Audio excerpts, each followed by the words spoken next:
नमस्कार दोस्तों, आज मैं आपको नवांश चार्ट के बारे में कुछ बातें बताऊंगी और ये जो चीज़ें हैं ये बहुत इम्पॉर्टेंट हैं जिनको हम ज़्यादातर इग्नोर कर देते हैं।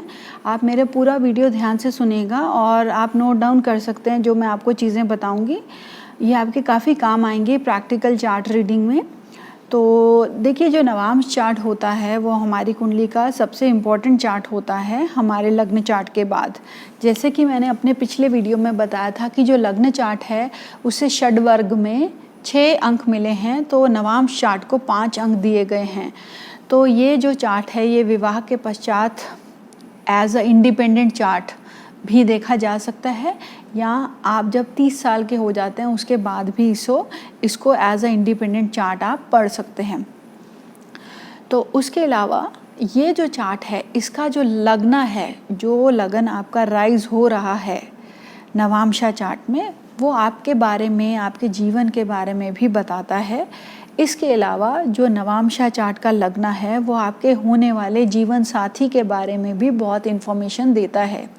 फ्रेंड्स, मैं अपने आने वाले कई वीडियोस में नवांशा चार्ट के ऊपर कुछ और वीडियोस बनाऊंगी जिसमें मैं आपके साथ बहुत सी बातें शेयर करने वाली हूँ, क्योंकि नवांशा चार्ट जो है वो इतनी इन्फॉर्मेशन लिए हुए है और इसको हमको बहुत प्राथमिकता देनी चाहिए। मित्रों, कभी कभी हमारा जो राशि चार्ट होता है, बहुत से लोग सिर्फ राशि चार्ट को ही इम्पोर्टेंस देते हैं, जिससे कि हमारी चार्ट रीडिंग में गलती होने का स्कोप बहुत बढ़ जाता है। क्योंकि जो हमारा राशि चार्ट है वो अगर कुछ राजयोग दिखा रहा है, कुछ प्लैनेट्स को उच्च का दिखा रहा है, स्वराशि का दिखा रहा है, पर यदि वही प्लैनेट्स आपके नवांशा चार्ट में नीच के हो जाते हैं या अपने दुश्मन के जो साइन है उसमें जाके बैठे हैं, तो ऐसे में आपको जो फल आपकी राशि चार्ट में दिख रहा है वह आपको नहीं प्राप्त हो पाता। तो ये जो है नवांशा चार्ट, ये आपकी कुंडली का हृदय है। यदि आपकी जो राशि चार्ट है वह आपका खुद का शरीर है, तो जो नवांशा चार्ट है वह उसका हृदय है। तो सोचिए, हृदय के बिना तो इंसान जीवित भी नहीं रह सकता। तो इंसान को जो कुछ भी मिलना है उसकी जो पूर्ति है नवांशा चार्ट से ही हमें पता चलती है। तो ये तो कुछ बातें हैं। तो आइए हम बात करते हैं कि नवांशा चार्ट का जो लग्न है वह आपके जीवन के बारे में क्या बताता है। मित्रों, इसको 3 श्रेणियों में बांटा गया है। पहली जो श्रेणी है वह बताती है कि यदि आपका चर लग्न से जुड़ा हुआ नवांशा है, यानी कि 1, 4, 7 और 10, यदि आपका जो लग्न है वह मेष राशि का लग्न है या कर्क राशि का है या आपका तुला राशि का है या फिर मकर राशि का है, तो यदि इन चारों में से कोई लग्न आपका है तो आपका चर राशि का नवांशा लग्न होगा। इसका मतलब ये है कि आपका जो प्रारब्ध है, जिसके बेसिस पे आपको ये जीवन मिला है, वह बता रहा है कि आपने जो कर्म अपने पिछले जीवन में किए हैं वह कोई इतने भारी भरकम नहीं किए। ये बता रहा है कि आपने कुछ अदृढ़ किस्म के कर्म किए हैं जो कि छोटी मोटी कोशिशों के बाद भी ठीक हो सकते हैं। तो ये लग्न अपने आप में अच्छे लग्न होते हैं और ये बताते हैं कि ज़्यादा आपको जीवन में मुश्किलें नहीं देखनी पड़ेंगी, और यदि मुश्किलें आएंगी तो वो छोटी मोटी एफर्ट्स के बाद चीज़ें ठीक हो सकती हैं। तो ये एक अच्छा साइन है। उसके अलावा 1, 4, 7 और 10 के लग्न ये भी बताते हैं कि आपका जो नेचर है, आपका जो स्वभाव है वो बहुत ज़्यादा देवीय है। देवीय स्वभाव वाले लोग कैसे होते हैं? वह बहुत अच्छे स्वभाव के होते हैं, ठंडे स्वभाव के होते हैं, उग्र नहीं होते और लोगों से शालीनता के साथ बर्ताव करते हैं। तो ये तो इनके खुद के स्वभाव के बारे में हमें पता लगता है केवल इसी लग्न से। अब जो दूसरी श्रेणी का लग्न है वह है फिक्स्ड लगन, स्थिर लगन, दैट इज 2, 5, 8 और 11। 2 हो गया वृषभ, 5 हो गया सिंह, 8 हो गया वृश्चिक और 11 हो गया कुंभ। यदि इन चारों में से आपका कोई लग्न बन रहा है नवांशा चार्ट का, तो आप जो हैं मनुष्यी जो स्वभाव के हैं। मनुष्य स्वभाव क्या होता है? यानी कि जहाँ पर गुस्सा आना चाहिए वहाँ आपको आएगा, जहाँ नहीं आना चाहिए वहाँ नहीं आएगा। जहाँ प्रेम से आपको बर्ताव करना है वहाँ आप वैसा ही बर्ताव करेंगे। तो यहाँ पर मनुष्यी गुण आपके अंदर पाए जाएंगे। और ये जो है ये आपका दृढ़ कर्मा भी बताता है। तो यानी कि यदि आपके जीवन में कहीं ना कहीं सफरिंग लिखी है आपके प्रारब्ध के ऊपर बेस्ड, तो आपको उनसे निजात नहीं मिल सकती, क्योंकि आप दृढ़ कर्माज लेके आए हैं, आपको उनको भोगना ही पड़ेगा।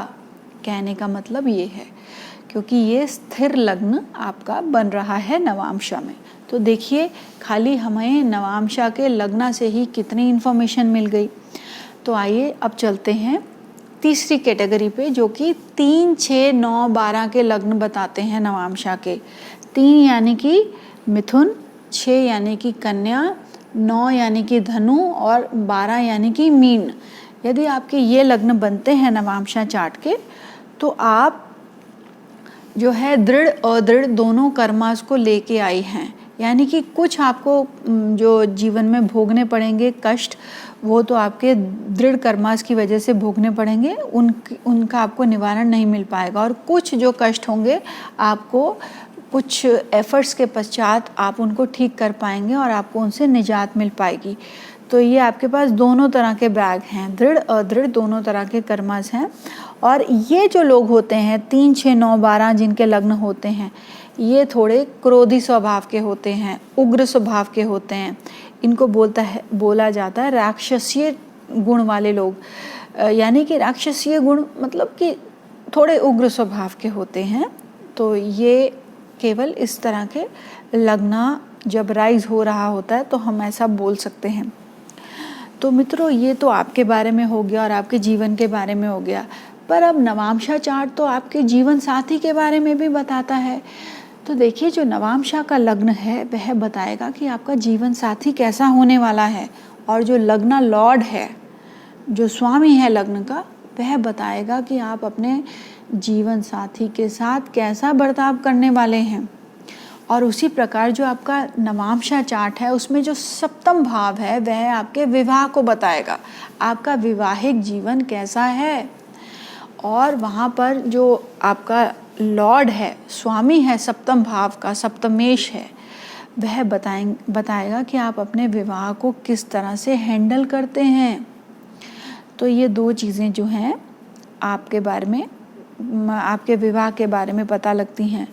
मित्रों इसके अलावा एक चीज़ और मैं बताना चाहूँगी कि जो आपका नवांशा का लग्न होता है वह यदि 6, 8, 12 में उसका लग्न लॉर्ड, लग्न का स्वामी 6, 8, 12 में बैठ जाए, तो ये बताता है कि आप विवाह को लेके बहुत ज़्यादा सीरियस नहीं हैं।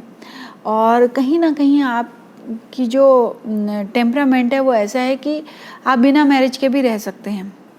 ख़ास तौर पे यदि जिनका लग्न लॉर्ड 12वें भाव का हो, यहाँ अष्टम भाव में बैठा हो। ऐसे तो मैंने कई चार्ट्स देखे हैं, ऐसे लोग आते हैं 40-40 साल के हो चुके हैं और बोलते हैं कि अब घर वाले प्रेशर कर रहे हैं तो मैरिज कर लेते हैं, वरना हमें तो इतना कोई शौक़ नहीं है। तो ये इसीलिए है कि इनका नवांशा का जो लग्न है वह 12वें भाव में है या 8वें भाव में है या छठे में। छठे वाले लोगों का तो मैंने विवाह टाइम से होता हुआ देखा है। पर यहाँ पर ये लोग जो होते हैं ये विवाह में अपने जीवन साथी को कहीं ना कहीं कष्ट दे सकते हैं। ये मैरिज को जो है इतनी इम्पोर्टेंस नहीं देते और इनका जो टेम्परामेंट है अपने स्पाउस के प्रति वो थोड़ा ठीक नहीं होता। उसके अलावा एक और चीज़ आपको जो नोट करनी है मित्रों, वो यह है कि आपका नवांशा का जो लग्न लॉर्ड है, यदि वह उच्च का होकर नवांशा में बैठ गया या वह स्वराशि का बैठ गया, तो ये भी एक अच्छी चीज़ नहीं है। ये बताएगी कि आपका बहु विवाह का योग बन सकता है। पर आप में से बहुत से लोग बोलेंगे कि हमारा तो एक ही विवाह हुआ है, तो आप कैसे कह सकते हैं।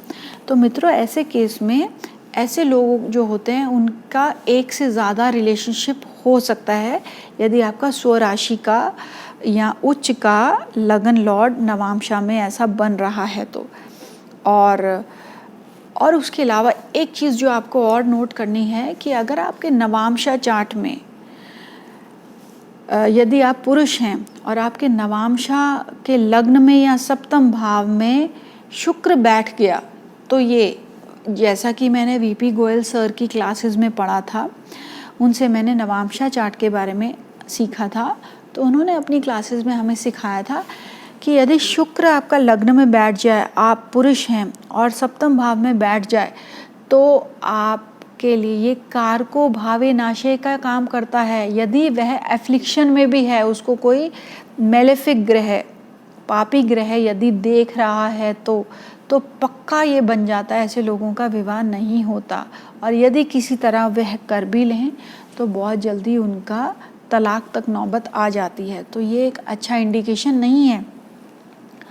और यदि आप महिला हैं और आपके लग्न में गुरु बैठे हैं और उसको कोई उग्र या खराब ग्रह देख रहा है, जैसे शनि, मंगल, राहु, केतु की दृष्टि पड़ रही है, या फिर आपका गुरु सप्तम भाव में है, तो ये भी एक विवाह टूटने का या ना विवाह होने का एक कारण ये योग बताता है। तो मित्रों, ये चीज़ें आपको ध्यान में रखनी हैं। और आपको एक चीज़ और बताती हूँ कि यदि आपके नवांशा चार्ट में केंद्र में 1, 4, 7, 10 केंद्र में यदि मंगल, शनि, राहु, केतु या सूर्य, इनमें से कोई ग्रह या कोई 2-3 ग्रह विराजमान हैं, तो आपको विवाह करने में बहुत परेशानी आती है, आसानी से विवाह नहीं होता। ये भी देखा गया है, क्योंकि जो पापी ग्रह होते हैं वे आसानी से जीवन साथी आपको मिलने नहीं देंगे। पर यदि इन पापी ग्रहों के साथ कोई एक शुभ ग्रह बैठ जाए या कोई शुभ ग्रह इनको देख रहा हो केंद्र में, तब आपको कोशिशों के बाद जीवन साथी मिल जाता है। पर यदि कोई शुभ ग्रह नहीं देख रहा तो आपको बहुत कठिनाइयों के बाद अपना जीवन साथी मिलता है। तो मित्रों, ये छोटी सी चीज़ जो है ये भी आपको अपने चार्ट्स में ज़रूर देख लेनी है। और यदि पापी ग्रह बैठे हैं तो उनका उपाय कीजिए ताकि आपका काम जल्दी से जल्दी बन पाए। तो ये तो हो गई आपकी नवांश के बारे में बातें। तो अब हम बात करते हैं नवांश के लग्न की, जो कि आपके जीवन साथी के बारे में बताएगा। यदि आपका जो नवांश का लग्न है वह मेष लग्न बनता है, तो आप एक जीवन साथी ऐसा चाहेंगे जो कि आप ही की तरह बहुत तेजस्वी है और एनर्जेटिक है और कम्पिटिटिव है। और आप चाहेंगे कि आपका जीवन साथी आप जैसी एडवेंचरस बातें करना चाहते हैं, आपके साथ हाथ से हाथ मिला के चले और सपोर्ट करे, और आप ही की तरह वह भी एनर्जेटिक हो। और ऐसे केस में एक प्रॉब्लम ये रहती है कि यदि आपका जो लग्नेश है मेष लग्न का, वह 6, 8, 12 में चला गया या वो एफ्लिक्शन में आ गया, कोई पापी ग्रह के साथ मिल गया, तो ऐसे लोग अपने विवाह को तोड़ भी सकते हैं। मित्रों, एक चीज़ हमेशा याद रखना, अगर आपके लग्न में मंगल, शनि, राहु, केतु, सूर्य या सप्तम भाव में बैठे हैं नवांशा चार्ट में, तो वह मैरिज को तुड़वाने में सक्षम होते हैं। आपको इनका उपाय ज़रूर कर लेना है। तो मेष लग्न के केस में तो ये चांसेस बहुत बढ़ जाते हैं यदि आपका जो लग्नेश है वह एफ्लिक्शन में है, पीड़ित हो जाए तो। उसके बाद हम बात करते हैं वृषभ लग्न की। यदि आपका नवांश का वृषभ लग्न बनता है तो आप ऐसा जीवन साथी चाहते हैं जो कि देखने में बहुत सुंदर हो, बहुत टैलेंटेड हो, बहुत सी चीज़ें जानता हो और बहुत धनवान हो और आपको हर तरह से सुखी रख सके। आप ऐसा जीवन साथी चाहेंगे। और यहाँ पर यदि आपका एफ्लिक्शन में आता है, लग्न पीड़ित होता है या लग्नेश पीड़ित होता है, तो आप अपने जीवन साथी की जानकारी के बिना उसे धोखा भी दे सकते हैं। और यहाँ पर ये लोग थोड़े से गलत रास्ते को भी अपना सकते हैं। तो ये आपको ध्यान रखना है इन चीज़ों का। मित्रों, इससे पहले मैं मिथुन लग्न की बात करूं, एक चीज़ और मेरे को याद आ रही है जो मैं आपको साथ शेयर कर सकती हूं। यदि आपका नवांशा का जो भी लग्न बनता है उसका जो भी सप्तम भाव है, यदि आपके सप्तम भाव का लग्न आपके जीवन साथी का भी बन रहा है नवांशा चार्ट में, तो ये बहुत अच्छा कॉम्बिनेशन है। ये आपसी अट्रैक्शन को बताता है और आपका जो जीवन साथी है वह आपको अपना मन चाहा मिल जाएगा। यानी कि यदि आपका मेष लग्न का नवांशा का लग्न बनता है तो आपके जीवन साथी का तुला लग्न का यदि नवांशा लग्न है तो ये एक बहुत अच्छा एक कॉम्बिनेशन है for attraction in marriage. Marriage में आपको अट्रैक्शन रहती है। अब आइए बात करते हैं मिथुन लग्न की। मिथुन लग्न जो है उसका लग्नेश हो गया बुध ग्रह। तो बुध ग्रह तो बहुत ही एक बुद्धिजीवी ग्रह माना जाता है। तो आप ऐसा जीवन साथी चाहेंगे जो कि बहुत ज्ञानी हो और जो कि बहुत बुद्धिजीवी हो और आप उसके साथ बहुत सी चीज़ें डिस्कस कर सकते हैं और जो कि घूमने फिरने का शौकीन हो और जो कि बहुत बातें करने वाला हो, आप ऐसा जीवन साथी चाहेंगे। और यहाँ पर भी यदि ये पीड़ित है तो आप अपने जीवन साथी को धोखा दे सकते हैं। तो मित्रों, अब बात करते हैं कर्क लग्न की और इसका स्वामी है चंद्रमा। चंद्रमा पीड़ित होने पर आपको थोड़ा इमोशनल फ्रंट पे प्रॉब्लम्स आएंगी। आप ऐसा जीवन साथी चाहेंगे जो कि बहुत ही केयरिंग हो। आप हमेशा अपने जीवन साथी पे इमोशनली डिपेंडेंट रहने वाले हैं। भावुकता बहुत रहने वाली है आपके अंदर अपने जीवन साथी के लिए। बहुत सिंसियर रहेंगे आप अपने मैरिज को लेके। और ऐसे केस में यदि आपका लग्नेश पीड़ित है यानी कि चंद्रमा पीड़ित है तो आप बहुत सफ़र करेंगे और आप अपने जीवन साथी को छोड़ नहीं पाएंगे क्योंकि आप बहुत इमोशनल होंगे। तो यहाँ पर आपको अपने चंद्रमा को स्ट्रॉन्ग करना है और जो भी ग्रह उसे पीड़ा कॉज कर रहा है उससे आपको निवारण करना है। तो यहाँ पर भी आप मैरिज नहीं तोड़ेंगे और आप खुद ही सफ़र करेंगे, अपने आप को कष्ट देने वाले हैं यदि आपका चंद्र लग्न का लग्नेश है नवांशा में। अब बात करते हैं सिंह लग्न की। यदि आपका नवांशा का लग्नेश सिंह है तो और ये पीड़ित होने पर 6, 8, 12 में जाने से या पापी ग्रह से पीड़ित होने पर आपको यहाँ पर थोड़ा अहम संबंधित दिक्कतें आएंगी।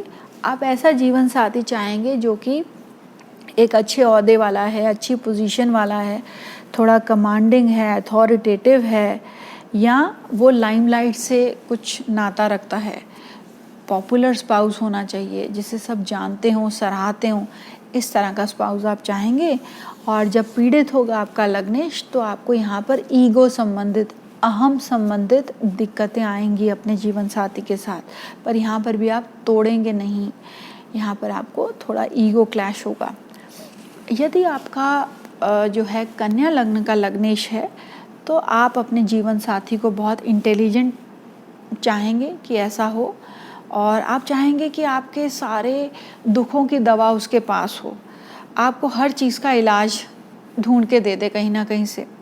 और आप ऐसा जीवन साथी भी चाहेंगे जो थोड़ा मनी माइंडेड हो, मनी को इम्पोर्टेंस देता हो और जो कि बहुत स्ट्रॉन्ग हो और जो भी हर परेशानियों को आसानी से हैंडल करने वाला हो। और आपका जीवन साथी जो है थोड़ा सा नुक्ताचीनी करने वाला भी होने वाला है। ऐसा आप चाहेंगे नहीं पर ऐसा होगा। तो मित्रों, यहाँ पर यदि ये पीड़ित है आपका लग्नेश तो भी आप अपने जीवन साथी को धोखा दे सकते हैं। और ये एक जो शुभ लग्न के ग्रह होते हैं जैसे कि बुध एक शुभ ग्रह माना जाता है, गुरु के जो लग्न हैं या शुक्र के जो लग्न हैं, ये सभी शुभ ग्रह हैं। तो ऐसे केस में ये लोग तोड़ते नहीं हैं बट अपने जीवन साथी को धोखा देते हैं। और यदि आपके अशुभ ग्रह हैं तो ये बहुत ज़्यादा शादी को तोड़ने में ये जल्दी ऐसे लोग जो हैं अपने विवाह को तोड़ सकते हैं या अपने जीवन साथी को बहुत कष्ट दे सकते हैं यदि शनि या मंगल संबंधित आपका लग्नेश है तो आइए इसी को आगे कंटिन्यू रखते हुए, यदि आपका तुला लग्न का लग्नेश है नवांशा में तो आप ऐसा जीवन साथी चाहेंगे जो कि बहुत ही डिप्लोमेटिक हो, जो कि बात को बहुत सोच समझ के करता हो, समझदार हो, जिसकी आप राय ले सकते हैं और जो आपको आप जिसको एज अ पार्टनर ट्रीट कर सकते हैं, आपके हर काम में आपको सपोर्ट करे और देखने में भी सुंदर हो और सोफिस्टिकेटेड हो, वेल मैनर्ड हो। ऐसा आप जीवन साथी चाहेंगे और जो कि बहुत रोमांटिक भी हो। और ऐसे केस में यदि आपका लग्नेश पीड़ित है तो आप अपने जीवन साथी को धोखा दे सकते हैं। और अब बात करते हैं स्कॉर्पियो लग्न की, यानी कि वृश्चिक। तो ऐसे में आप चाहेंगे आपका जीवन साथी बहुत ही स्ट्रॉन्ग हो, बहुत ही फोर्सफुल हो और आपके हर जो है आइडियाज़ उनमें आपका सपोर्ट करे, आपको योगदान दे और एनर्जेटिक हो। और ऐसे केस में यदि आपका लग्नेश पीड़ित है तो आप अपने जीवन साथी के साथ तोड़ भी सकते हैं अपना संबंध और आप उसको काफ़ी कष्ट दे सकते हैं। तो ऐसे केस में आपको अपना जो है लगन का उपाय करना चाहिए यदि ऐसी कंडीशन बन रही है लग्नेश का। अब बात करते हैं हम धनु लग्न की, जिसका जो स्वामी है वह है गुरु। और जो है गुरु मित्रों केंद्र में नहीं होना चाहिए, ये अच्छा नहीं माना जाता है। यहाँ पर आपके लिए ये ठीक इंडिकेशन नहीं है मैरिज के लिए। और आप चाहेंगे कि आपका जीवन साथी बहुत ही बुद्धिजीवी हो, आपके लिए भाग्य लेकर आए, आपको बहुत सी ज्ञानवर्धक बातें सिखाए, आपको उससे कुछ सीखने को मिले और बहुत पढ़ा लिखा हो, समझदार हो और आपको हर तरह से समझता हो। आप ऐसा जीवन साथी चाहेंगे। और ऐसे केस में यदि आपका खुद का लग्नेश ठीक स्थिति में नहीं है, 6, 8, 12 में है या पीड़ित है, तो आप गलत रास्ते पर चल सकते हैं विवाह के पश्चात और अपने जीवन साथी को धोखा दे सकते हैं। तो ये आपको देखना है, समझदारी से काम लेना है। अब बात करते हैं हम जो है मकर लग्न की, और इसका स्वामी है शनि। और आप ऐसा जीवन साथी चाहेंगे जो कि बहुत ही रूटीन वाला है, एक काम रोज़ रिपीटेडली करने वाला हो, बहुत मेहनती हो और अच्छी जॉब करता हो, वेल प्लेस्ड हो और थोड़ा सा चीज़ों को अपने तक ही रखने वाला हो, ज़्यादा खर्चा करने वाला ना हो और रिसोर्सफुल हो। आप ये सब क्वालिटीज़ अपने जीवन साथी में चाहेंगे। और ऐसे केस में आपका यदि पीड़ित है लग्नेश, तो आप बहुत ही ज़्यादा अपने जो जीवन साथी है उसके ऊपर डोमिनेट करेंगे, उस पर बहुत रोब झाड़ने वाले हो जाएंगे और जिसकी वजह से आपको प्रॉब्लम्स आएंगी और आपका एक बड़ा रूटीन सा जीवन हो जाएगा जिससे कि बोरियत पैदा हो सकती है। तो आपको थोड़ा सा अपने विवाह में चेंजेस लाने की ज़रूरत पड़ेगी इसके साथ। और यदि आपका जो है कुंभ लग्न है और लग्नेश आपका शनि हुआ यहाँ, आप चाहेंगे आपका जीवन साथी बहुत ही सोशली एक्टिव हो, सबसे मिले, कॉन्फिडेंट हो, बहुत ही बुद्धिमान हो और आपको भी दुनिया के साथ जोड़े और जो है बहुत इंटेलिजेंट हो। ये सब गुण आप अपने जीवन साथी में चाहेंगे। और यदि आपका पीड़ित है लग्नेश, तो आप अपने जीवन साथी के साथ काफ़ी बोरियत वाला माहौल रखने वाले हैं और जिसकी वजह से जो लाइफ है बहुत ही आपकी बोरिंग सी हो जाएगी। तो शनि के जो नेगेटिव साइड के गुण हैं वह है आपके मैरिज में आप लेके आएंगे यदि आपका लग्नेश पीड़ित है। तो यदि अब आपका लग्नेश जो है लग्न जो है वह मीन राशि का है, यानी कि पाइसेस का, तो ऐसे केस में आप अपने जीवन साथी को चाहेंगे कि वह बहुत समझदार हो, बुद्धिजीवी हो और काफ़ी नॉलेज रखता हो, सेक्रीफाइजिंग हो और जहाँ ज़रूरत पड़े सेक्रीफाइस भी कर सके और आपको समझे, आपका ध्यान रखे।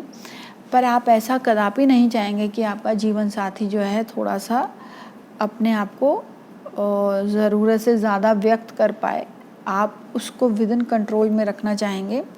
और ऐसे में यदि आपका लग्नेश पीड़ित है तो आप भी अपने जीवन साथी को धोखा दे सकते हैं और गलत रास्ता, गलत मार्ग जो है अपना सकते हैं।